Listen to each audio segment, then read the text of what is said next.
Hi, this is Karen with Swisher. We're back here today with my master tech, Michael Ray. He's going to be showing us how to make sure your tension is correct on your pull-behind rough cut mower with the Briggs Stratton engine on it. Hi, I'm Michael Ray, a tech.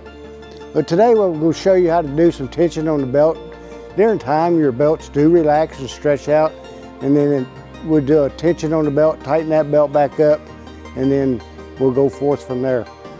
I've already removed the bolts to this plate here to get to the tension cable. It's the engage cable.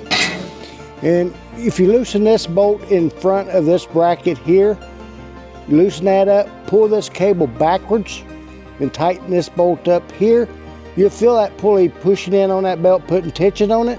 Once you think you got enough tension on that belt, hold this cable in place, tighten this back nut up, and that'll do the tension on the belt.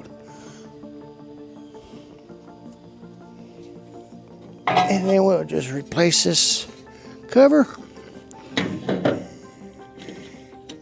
You don't have to go in every time to put tension on your belt. Just periodically go in there and tighten your belt up, and that'll keep your belt from wearing out long. It'll last a little bit longer.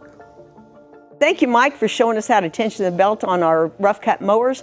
If you need any parts for your mowers or any other of your Swisher equipment, just give us a call at 1-800-222-8183. You can go online at www.swisherinc.com or come by and see us at 1602 Corporate Drive here in Warrensburg, Missouri for your Made in America products.